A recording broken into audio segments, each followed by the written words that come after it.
Hello दोस्तों, हाय, welcome to the channel. कैसे हैं आप लोग? उम्मीद करती हूँ आप सभी लोग बहुत अच्छे होंगे। दोस्तों, आज की रीडिंग बेस्ड होने वाली है ऐसे लोगों पर जिनका बहुत ही बुरा पास्ट रहा है। आपका जो लाइफ का जो जितना अभी तक का वक्त गुजरा है वो बहुत ज़्यादा टॉक्सिसिटी के साथ गुजरा है और किसी ने आपके साथ जानबूझकर आपके जीवन में प्रॉब्लम्स क्रिएट की हैं। आपको बहुत ज़्यादा छला गया है। ठीक है, देखो क्या होता है ना, जब कोई किसी के साथ छल करता है ना तो वो एक्स्ट्रा स्वीट मास्क लगाता है। ठीक है, मास्क लगाएगा या तो वो व्यक्ति छल की एनर्जी से जो आ रहा है वो या तो मास्क लगा के आएगा, ठीक है, या तो वो मास्क आपके सामने लगाएगा या तो वो दुनिया के सामने लगाएगा। ठीक है, तो दुनिया के सामने कैसे लगाएगा? उसका जो रियल रूप है, रियल जो उसका व्यक्तित्व है वो आप देख पाओगे लेकिन दुनिया नहीं देख पाएगी, क्योंकि दुनिया के सामने वो जब भी आएगा तो वो पूरे अपना मास्क के साथ आएगा। ठीक है, लेकिन कुछ लोग ऐसे भी होते हैं जो आपके साथ भी मास्क का उपयोग करते हैं। ऐसा अधिकतर उन केसेस में होता है जब आपकी एनर्जी कहीं ना कहीं उनसे सुपीरियर होती है। अगर आप मतलब ऐसे लोग होते हैं ना जो इंडिपेंडेंट होते हैं, सेल्फ डिपेंडेंट लोग, अगर आप कॉन्फिडेंट हैं, सेल्फ डिपेंडेंट है, तो ऐसे लोग फिर आपसे सामने की टक्कर नहीं लेते। ऐसे लोग आपके पास बड़ा स्वीट सा मास्क लगाकर आपके साथ स्वीट रहते रहते अंदर ही अंदर आपसे छल करते हैं। ठीक है, तो ये दो प्रकार के लोग होते हैं जो दूसरों के साथ हमेशा ज़िंदगी में छल करते हैं, उनका हक छीनते हैं, उनको पूरी तरह से मैनिपुलेट करते हैं, चाहे वो रिश्तों के जरिए हो, चाहे वो लोगों के जरिए हो, चाहे वो दुनिया में और किसी वजह से हो। लेकिन वो उनको जब मैनिपुलेट करेंगे तो वो एक ऐसा मास्क लगाएंगे। तो देखो, कोई भी इंसान जो जिसे देखो, ऐसा तो होता नहीं है कि उनको नहीं पता कि वो आपके साथ कुछ बुरा कर रहे हैं। उनको हमेशा ये बात पता होती है कि वो आपके साथ सच में बहुत बुरा कर रहे हैं। यही तो वजह है, फिर बाहर स्वीट क्यों बनना पड़ता है? अगर तुम सही हो, अगर तुम सही काम कर रहे हो, तुम किसी के साथ जो कुछ भी कर रहे हो वो ठीक है, तो फिर तुम्हें पर्दे लगा कर क्यों चलना पड़ता है? फिर तुम्हें आड़ में क्यों रहना पड़ता है? मास्क के पीछे रहकर क्यों ऑपरेट करना पड़ता है? क्योंकि तुम्हें भी पता है कि ये व्यवहार तुम्हारा सोशली एक्सेप्टेबल नहीं है।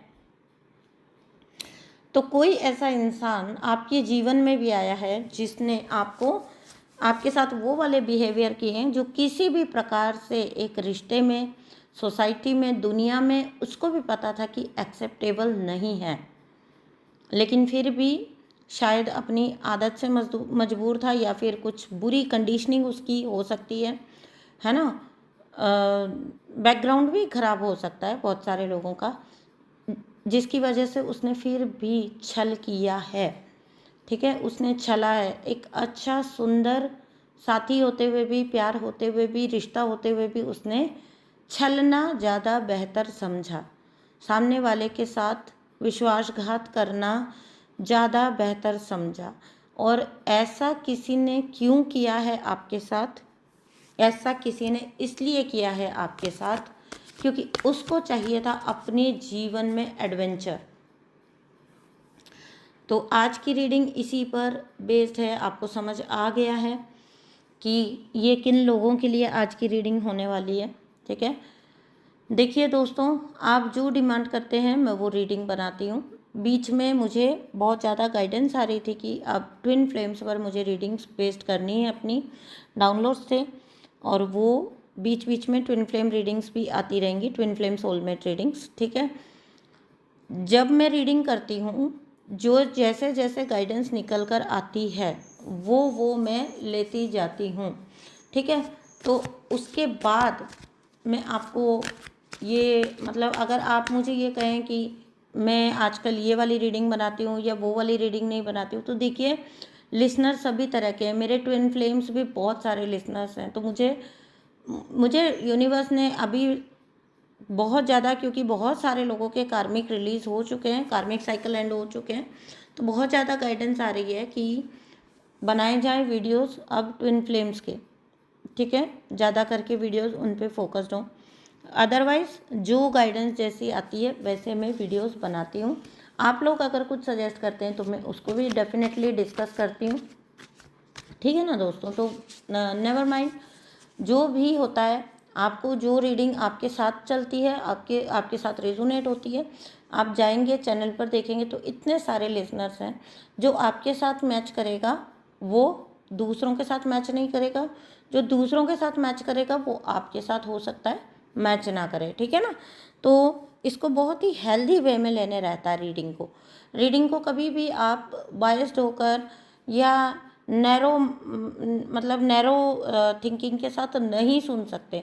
आपको अपना माइंडसेट ब्रॉड रखना पड़ेगा if you are listening to some reading, क्योंकि मेरी ही बात नहीं है, हर एक रीडिंग ज़रूरी नहीं है कि वो 100 की 100% आपसे मिलेगी।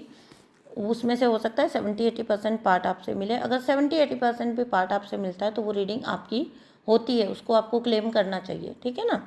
तो चलिए अभी हम रीडिंग को शुरू करते हैं। रीडिंग को क्लेम करना और वीडियो को लाइक करना और चैनल को सब्सक्राइब करना, ठीक है, और मुझे भी अपना प्यार सेंड करना। Thank you so much universe, thank you. बताइए मेरी सोल फैमिली के लिए क्या है messages. Thank you, thanks a lot. क्या गाइडेंस है, क्या कार्ड्स हैं, ठीक है, थैंक यू सो मच। और दीजिए कार्ड प्लीज़। ओके, देखिए एक भरे पूरी फैमिली थी आपकी, ठीक है। ऐसा नहीं था कि आपके जीवन में कोई आराम सुख नहीं था, ठीक है। तो भरी पूरी फैमिली दिख रही है मुझे यहाँ पर, अच्छी फैमिली दिख रही है। आपकी शायद अपब्रिंगिंग भी अच्छी होगी, आपकी फैमिली भी अच्छी होगी, लोग अच्छे होंगे। मतलब कहने का मतलब एक जिसको हम कह सकते हैं कि भाई पूरी फैमिली है, ठीक है। 10 ऑफ पेंटिकल्स का कार्ड है यहाँ पर एंड एस ऑफ कप्स। एक दूसरे के लिए प्यार भी था, डेडिकेशन भी था, ठीक है ना। तो यहाँ पर कोई फैमिली है एस ऑफ कप्स जिसको तोड़ा गया है, ठीक है ना। किसी की फैमिली पर वार हुआ है, ये फैमिली आपकी है। ये अच्छे लोग थे, ठीक है, अच्छे लोग हैं ऑब्वियसली। किसी ने मैनिपुलेट किया है, फूट डाली है एक अच्छे परिवार के अंदर। 4 ऑफ पेंटिकल्स, लोगों को सिखाया गया है कि अपना अपना देखो, ठीक है। एक होता है ना कि एक फैमिली है और उसमें सब एक दूसरे के लिए करते भी हैं, एक दूसरे के लिए मौजूद भी होते हैं। उस फैमिली में किसी ने ये बोला है कि किसी ने ये मैनिपुलेट किया है लोगों को।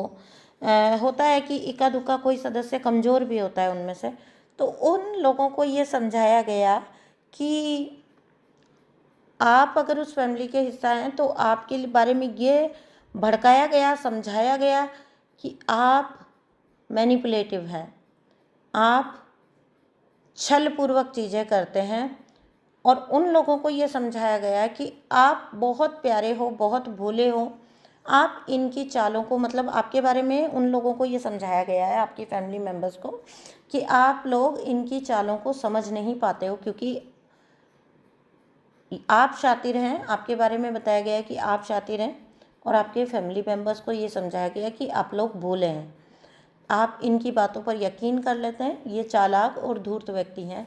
ये आपके बारे में लोगों का माइंडसेट जानबूझकर बनाया गया है किसी के द्वारा, ठीक है। आप एक अच्छे इंसान थे, नो डाउट, लेकिन आपके बारे में गलत जो है लोगों का दिमाग को कंडीशन किया गया है। लोगों को ये बताया गया है कि आप अंदर से वैसे नहीं हैं जैसे आप बाहर से दिखाते हैं।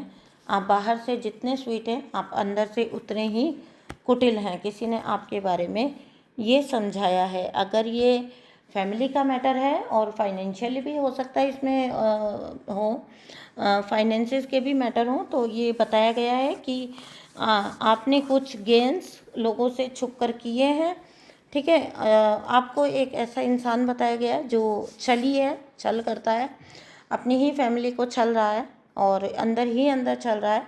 और बाहर से कुछ और ही होने का प्रिटेंड करता है, तो किसी ने सीधा सीधा इस परिवार में सेंध लगाई है और इस परिवार के सदस्यों को आपसे दूर किया है। अब ये आपकी ससुराल हो सकती है, आपका मायका हो सकता है, कुछ भी हो सकता है, क्योंकि नार्सिसिस्ट ग्रुप को तोड़ते हैं। नार्सिसिस्ट अगर आपका कोई सपोर्ट सिस्टम है, कोई लोग हैं जो आपके साथ देते हैं, या उसको ऐसा लग जाएगा कि वक्त पड़ने पर आपका साथ दे सकते हैं लोग, या नार्सिसिस्ट तो बड़े जलनखोर होते हैं, बहुत जलते हैं, तो उनको तो इस चीज़ से भी जलन होती है कि कुछ लोग जो हैं वो प्रेम से क्यों रह रहे हैं, ठीक है, क्योंकि सैडिस्ट होते हैं ये, तो इनको वो अपना सैडिस्टिक प्लेजर चाहिए होता है ना, दूसरों की ज़िंदगी को बर्बाद करके ये प्लेजर लेते हैं, ये खुशी जो है गेन करते हैं दूसरों के जीवन में सेंध लगाकर, उनके जीवन को बर्बाद करके ये खुद के लिए सुख खोजते हैं। इनको बहुत इनको ना थ्रिल होता है, थ्रिल।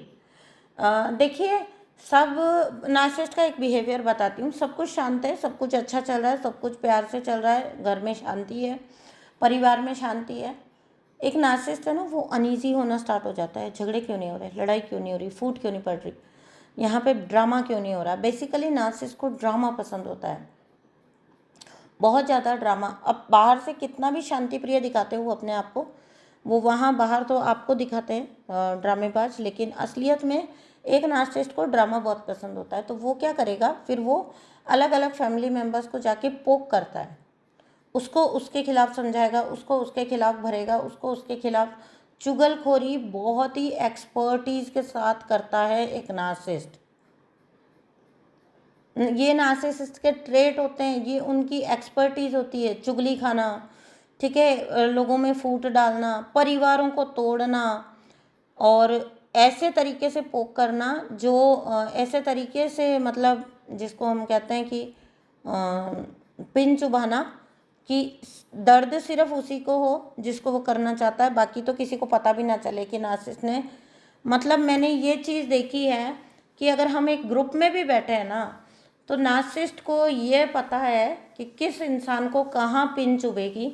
वो नार्सिसिस्ट बहुत इजीली वो वाले टॉन्ट उसको मार देगा, और बाकी के जो लोग बैठे होंगे ना, वो समझ भी नहीं पाएंगे। सिर्फ वो समझ पाएगा जिसके ऊपर वो चीज़ की गई है, वो चीज़ जिसको ध्यान में रखकर वो पिन चुभाई गई है, जिसके ऊपर वो ताना है वो समझ जाएगा। बाकी लोग समझ भी नहीं पाएंगे कि नार्सिसिस्ट कौन सी गेम खेल गया। इतने शातिर होते हैं नार्सिसिस्ट।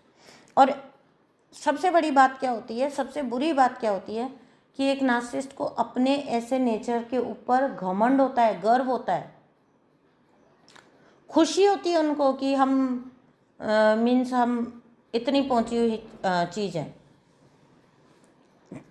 मतलब खुद के साथ ही खुद शर्त लगाते हैं कि मतलब मैं चाहूँ तो कुछ भी कर सकता हूँ। एंड ये मुझे नार्सिसिस्ट ने क्लियरली बोला हुआ है, मुझे नार्सिसिस्ट ने क्लियरली ये बोला हुआ है कि ये लोग बोलते हैं जो बात, अपना जो असली रूप दिखाते हैं वो अकेले में दिखाते हैं। नार्सिसिस्ट ने मुझसे ये बात बोली हुई है कि मुझे सिर्फ किसी के पास 5 से 10 मिनट बिठा दो, मैं उसको तुम्हारे खिलाफ कर दूंगा। मुझे सिर्फ 10 मिनट बात करनी है किसी से, मैं उसको तुम्हारे खिलाफ कर दूंगा। सोच के देखिए, इस लेवल का उसको अपने मैनिपुलेशन पर घमंड होता है। जब हम उनके ट्रैप में होते हैं ना, वो हमें कठपुतली की तरह ट्रीट करते हैं। और एक नार्सिसिस्ट का विनाश कब आता है, जब वो खुद को, जब उसके अंदर ये घमंड आ जाता है। ये जो मैंने आपको बात बताई है कि मैं 5 मिनट अगर 10 मिनट अगर किसी के पास बैठ जाऊं तो मैं उसको तुम्हारे खिलाफ कर दूंगा, वो इंसान तुमसे बात तक करना पसंद नहीं करेगा। सोच के देखिए, कोई इतना ईविल हो सकता है, कोई इतना ईविल हो सकता है, किसी के मुंह पे कोई ये बात बोलने की हिम्मत कर सकता है कि तेरा कितना भी खास हो, मैं सिर्फ 10 मिनट बात करूंगा और वो तुझसे पलट के बात तक नहीं करेगा। तुझे अपनी चुगलखोरी पर इतना घमंड है। कोई अपने झूठ को एक्सेप्ट कर रहा है इस वाक्य के अंदर कि मैं इतना बड़ा झूठा हूँ। इन लोग की परवरिश ही खराब होती है। इनके अंदर इनकी फैमिली बहुत सारा घमंड भर देती है। इनको या तो इनको बहुत ज़्यादा निगलेक्ट किया जाता है, या फिर इनके ऊपर ओवरली इनको ना पेडेस्टल पे बिठा देते हैं। कभी कभी होता है ना, जैसे किसी परिवार में बेटा पैदा हो गया तो फिर उसको मुश्किल से बेटा पैदा हुआ तो उसको पता नहीं वो क्या बना देंगे कि भाई ये हमारा चिराग है विराग है, पता नहीं क्या है, इसको तो ये बनना है, इसको तो ये करना है, इसको तो वो करना है। करे वो कुछ भी ना, उखाड़े वो कुछ भी ना, लेकिन फैमिली उसको बचपन से ही तैयार कर देती है, भैया तू सबसे ऊपर है, तू सबसे डिफरेंट है, तुझे सबसे अलग ट्रीट किया जाना चाहिए। तो वही नार्सिसिस्ट आगे तक लेके जाता है। उसको सदा यही लगता रहता है, मेरे नार्सिसिस्ट को हमेशा यही लगता था कि ही इज समथिंग स्पेशल और उसको अलग ही ट्रीट किया जाना चाहिए। और जब लोग उसको वो ट्रीटमेंट, कोई भी इंसान दुनिया का अगर उसको वो ट्रीटमेंट देने से फेल हो गया, उसके पास वही लोग चलते थे जो उसको स्पेशल फील कराते रहे। अगर कोई फेल हो गया, उसकी किसी भी एक बात को रिजेक्ट कर दिया, अगर किसी ने कोई नहीं कर पाया कुछ भी, तो बस वो तो गया काम से। ठीक है, तो they always expect you to treat them something, मतलब सबसे ऊपर ट्रीट करो आप उनको। ये मैंने अपने नार्सिसिस्ट के अंदर ट्रेट देखे थे कि मुझे मतलब सबसे ऊपर ट्रीट करो, सबसे स्पेशल ट्रीट करो। जैसे एक ग्रुप में बैठे हैं और सब बात कर रहे हैं ना, वो एकदम अपने दोनों हाथ फोल्ड करके और ऐसे ऊंचा सर करके बैठ जाना उसने, कि मतलब मुझे एड्रेस करके सब कुछ बात करो। एंड कभी भी वो लोग जब किसी रिश्तेदारी से वापस आएंगे, किसी जगह से वापस आएंगे, किसी फंक्शन से वापस आएंगे, ऐसे जो लोग होते हैं जो कुछ अलग कुछ स्पेशल डिज़ायर कर रहे होते हैं, वो उनके पास ढेरों शिकायतें होंगी, इसकी उसकी उसकी, उसने देखो ये नहीं किया, उसने वो नहीं किया, मैंने उसको ये बोला था उसने नहीं सुना, है ना। होता है ना, बहुत सारा फंक्शन है, और ख़ास तौर से जब वो फंक्शन आपकी साइड का होगा, जब वो लोग आपके होंगे, तो ऐसे आदमी के पास ढेरों शिकायतें होंगी। आपको लगेगा, मतलब आपको एक लेवल पर आकर ऐसे लगेगा कि यार मैं इस सरदर्दी को लेके ही क्यों आई।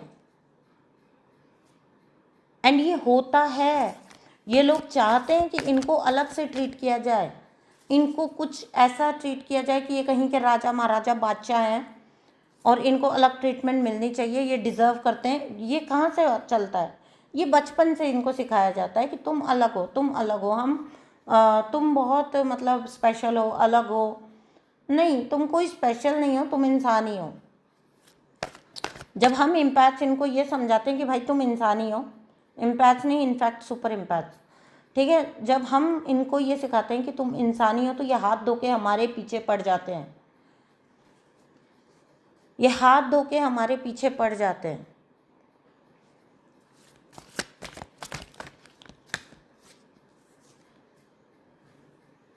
देखिए, आप थे 9 ऑफ पेंटिकल्स, आपको दिखाया क्वीन ऑफ वैंड्स गया है।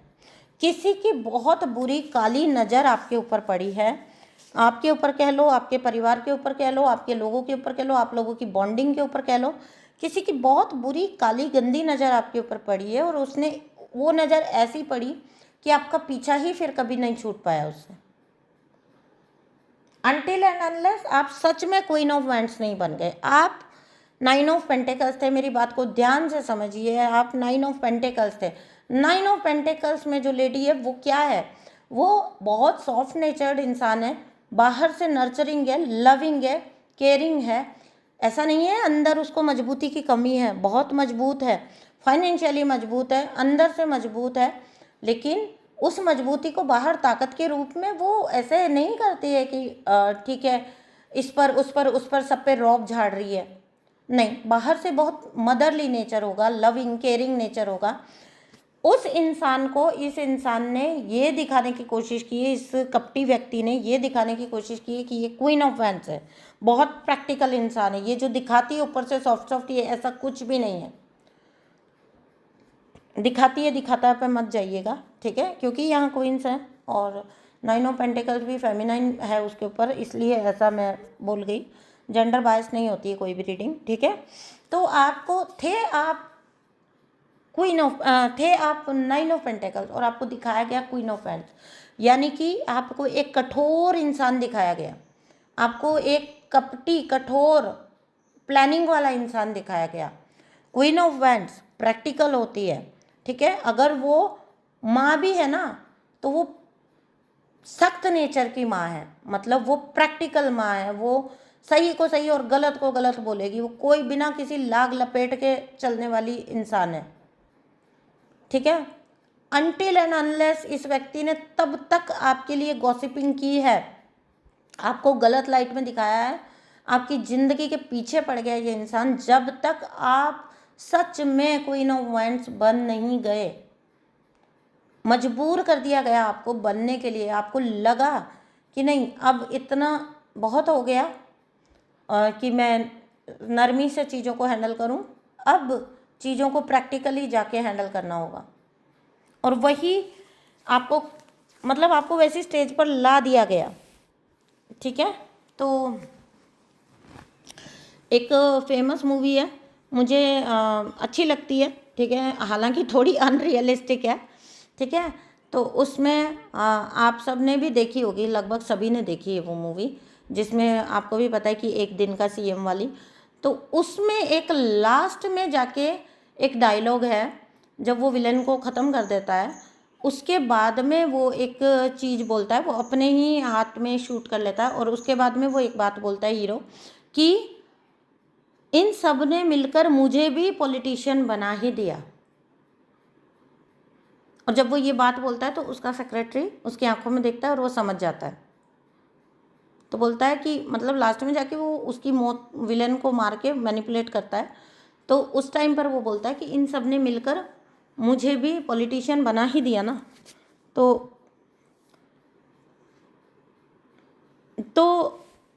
मतलब मुझे यहाँ पर इस परिस्थिति में वो वाली चीज़ याद आ गई, वो वाला सिनेरियो कि आप एक अच्छे सॉफ्ट, और ये इंसान थे ना तब तक इसने अति कर दी, जब तक कि आपको सच में क्वीन ऑफ वैंड्स बना नहीं दिया इसने। आप थे सच में सॉफ्ट इंसान थे, आपको दिखाता ये गलत लाइट में था, ठीक है ना, आपको दिखाता बहुत गलत लाइट में था, आपको प्रैक्टिकल, आपको सख्त नेचर, आपको झगड़ालू, आपको बुरा, आपको मैनिपुलेशन करने वाला, जो कुछ ये इंसान खुद था वो आपको दिखाता था। आप इमोशनलेस हो, ठीक है, आप इमोशनलेस हो। देखिए आ गया ना व्हील ऑफ फॉर्चून, जब तक कि ये समय का पहिया जो है ना घूम नहीं गया ना, इसके ऊपर आप क्वीन ऑफ वैंड्स बनकर नहीं बैठ गए ना, तब तक इस इंसान ने अपना तांडव किया है, अपना इसने नृत्य किया है पूरी तरह से कि भाई मैं करता रहूँगा सब कुछ, और जो मैं कहूँगा वही दुनिया मानेगी, जो मैं कहूँगा वही चलेगा, जो मैं करूँगा वही चलेगा। लेकिन वो कहते हैं ना, ईश्वर एक दिन सबको बताता है कि ताकतवर कौन है।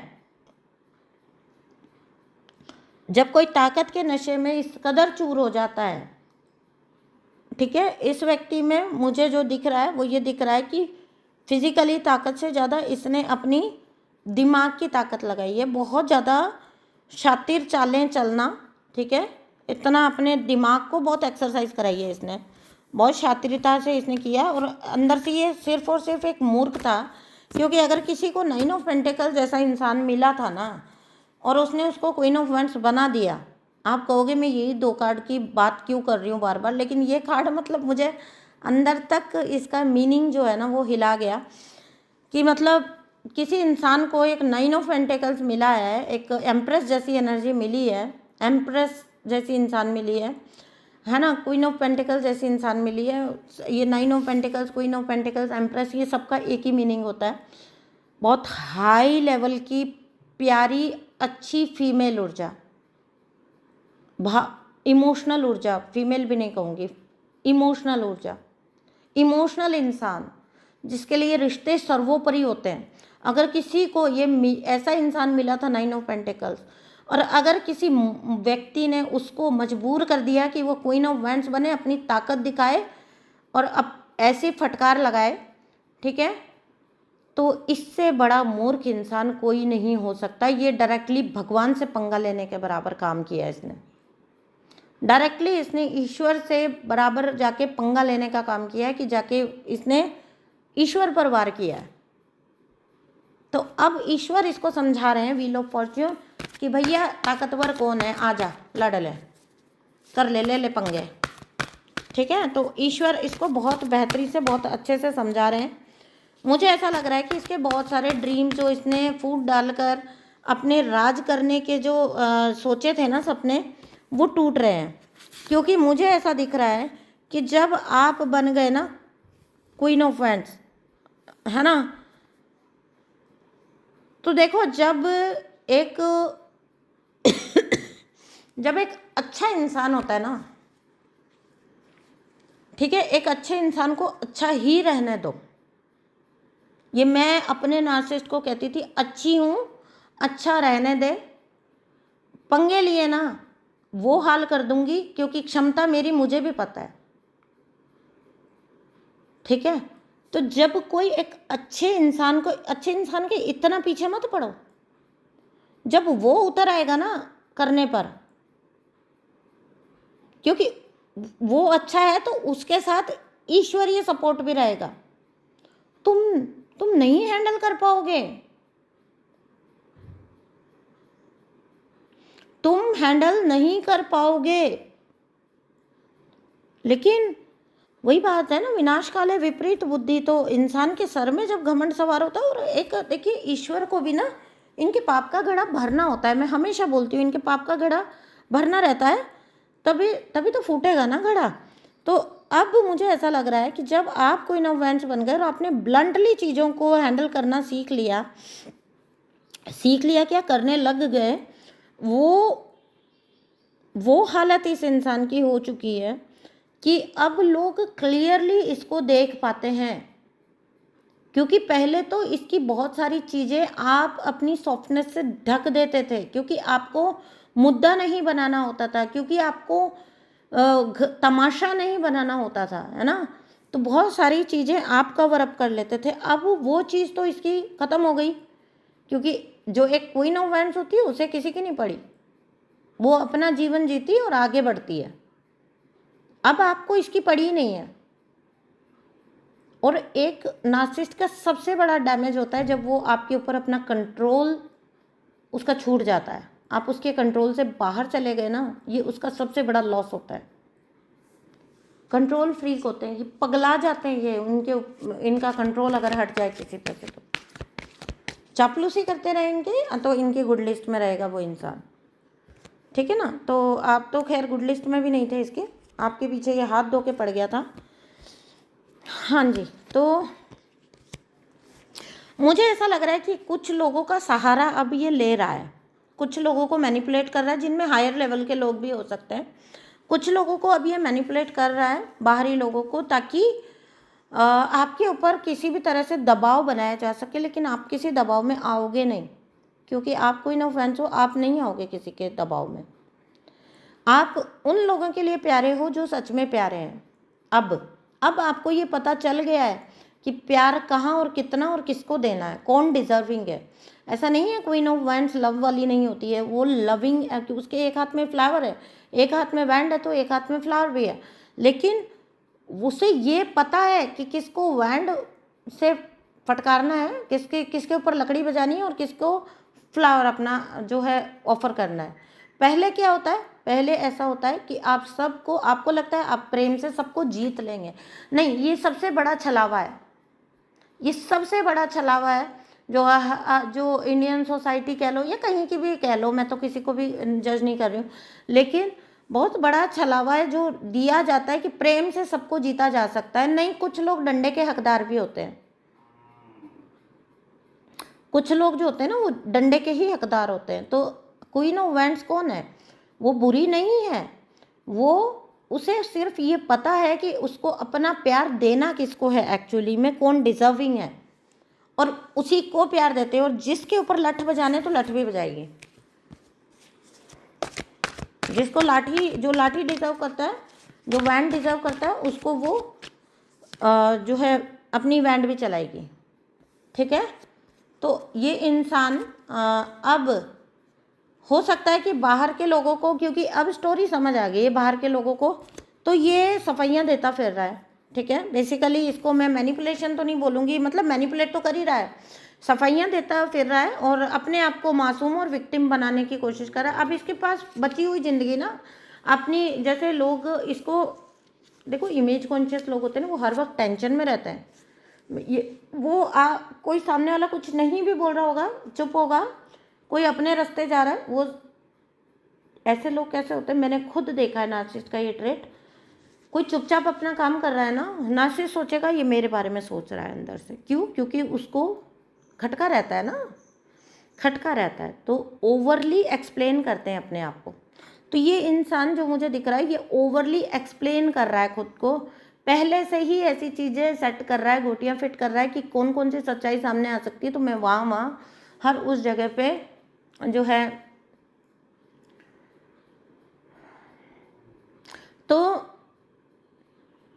इसका बचा हुआ जीवन जो है आपका नार्सिसिस्ट जो है वो अपनी इमेज के ऊपर लगाएगा, ये पूरा अपनी एक, ये चाहता है कि आप जो कुछ भी बोलें उसका लोग यकीन ना करें, ये बोले, ये पहले ही अपने आप को विक्टिम दिखा दे। इसका पूरा जीवन दिमाग चलाने में ही जाएगा, इसको अभी तो बहुत दिमाग चलाना पड़ेगा, क्योंकि अब इसको आप, अब इसकी डायरेक्ट फाइट भी है, ठीक है, ईश्वरीय ऊर्जा के साथ इसकी डायरेक्ट फाइट भी है, क्योंकि ईश्वर जब कर्मा देने पर आते हैं, बिलीव मी, मैंने अपने कर्म भोगे हैं, हमें हजारों हजार गुना होकर कर्म आते हैं, हमें तो ये अंडरस्टैंड हो चुका है, ठीक है। तो रूह कांपती है अंदर से, लेकिन ये कोई कर्मा बिलीवर नहीं है, तो ये भुगतेगा, ठीक है। हम तो अपने कर्मा जब भोग रहे थे तो हमने अंडरस्टैंड कर लिया कि भाई मेरे ही कुछ किए हुए होंगे जिसकी वजह से इतने भुगतान हो रहे हैं। तो बिलीव मी, कई कई हजार गुना होकर आता है, और अगर जिसको इस बात पर बिलीव ना हो वो भुगत ले, भुगत के समझ जाएगा। यूनिवर्स इसको याद दिलाएंगे, ठीक है, इसका इतना दिमाग खराब कर देंगे, जिस दिमाग पर इसको बहुत ज़्यादा घमंड था, इसका दिमाग इतना खराब हो जाने वाला है कि कुछ लोगों के लिए तो मुझे ये भी दिख रहा है कि ये व्यक्ति मेंटली परेशान हो जाएगा। बिलीव मी गाइज, अब जब मुझे मेरे नार्सिसिस्ट की न्यूज़ मिलती है ना कहीं से भी, तो मुझे लिटरली लोग बोलते हैं कि वो दिमाग हिल गया उसका। I am living my own life, मैं अपनी ज़िंदगी जी रही हूँ, और हम किसी का मुंह तो पकड़ नहीं सकते, तो कोई भी कभी अगर आता जाता जो है कभी कोई बता जाता है तो अच्छा, एक इंसान चलो जानबूझ के बोल रहा होगा, सब लोग एक जैसी रिपोर्ट क्यों दे रहे हैं? कई लोग सेम बात क्यों बोल रहे हैं? तो लिटरली मतलब एक दो से ज़्यादा लोगों ने मुझे बोल चुके हैं लोग कि वो दिमागी तौर पे पूरी तरह हिल चुका है। इनफैक्ट उसको हम कुछ और बात बोल रहे हैं, मतलब टॉपिक कुछ और चल रहा होगा, तो वो पता नहीं कहाँ की क्या ही बात कर रहा होता है। तो लिटरली लोगों ने उसको पागल की श्रेणी में डालना शुरू कर दिया है। और ये कोई मैं आपको खुश होकर नहीं बता रही हूँ, क्योंकि एक टाइम पर जो लोग हमारे साथ रहे होते हैं उनके लिए हमको अच्छा भी नहीं लग रहा होता है। ईश्वर ऐसे लोगों को हील करे, उनको क्षमता दे कि वो पहचाने, अपने आगे के कर्मों को तो कम से कम सुधारें। फिलहाल तो के लिए तो कोई सुधार नहीं आता, नहीं दिखता, ठीक है, और हमें इंतज़ार भी नहीं करना है उनके सुधार का, ये उनकी अपनी जर्नी है, ठीक है। लेकिन रहते हम इसी दुनिया में, अगर कभी कुछ सुनने को मिले ना, ये ईश्वर ही शायद ऐसी चीज़ें दिखाते हैं हमें। ये मैंने अक्सर देखा है ये मैंने, कि जो डिवाइन सोल्स होती है ना, उनके साथ जब कोई गलत करता है ना, तो डिवाइन सोल को दिखाया जाता है आगे चल के। ये एक नहीं, कई केसेस में मैंने नोटिस किया है कि आगे चल के दिखाया जाता है।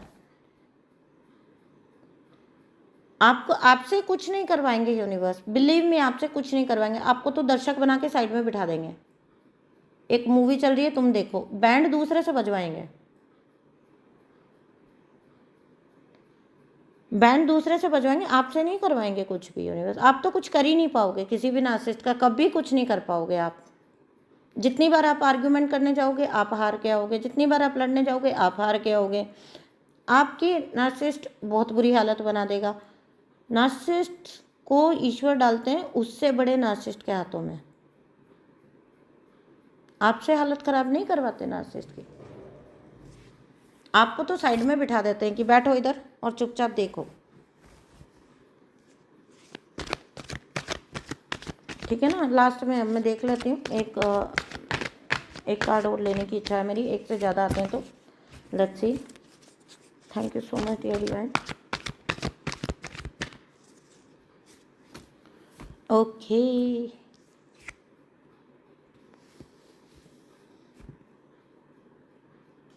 10 ऑफ स्वॉर्ड्स, क्या बोलो। लेकिन कौन, मतलब क्या ही कर सकते हैं हम, क्योंकि ये खुद चुना है। ठीक है, खुद चुना है ये मार्ग। कोई भी किसी को गलत रास्ते पर नहीं लेकर जा सकता, व्यक्ति खुद अपनी मर्जी से गलत रास्ते पर जाता है। ठीक है, हम भी जब दुख में थे, कष्ट में थे, बुराई में थे, तो हमारे पास भी 2 रास्ते थे ना, सबके पास होते हैं 2 रास्ते, तो कौन सा चुना वो मैटर करता है ना। तो चलिए दोस्तों, यही थी आज की reading. Thank you so much. मैं मिलती हूँ आपसे नेक्स्ट रीडिंग में, तब तक के लिए अपना रखिए बहुत सारा ध्यान, और चैनल को सब्सक्राइब करिए, वीडियो को लाइक करिए, एनर्जी को क्लेम करिए, और इस जस्टिस को क्लेम करिए, सबसे बड़ी बात। ठीक है, तो मैं आपसे नेक्स्ट रीडिंग में मिलती हूँ, तब तक के लिए बाय बाय।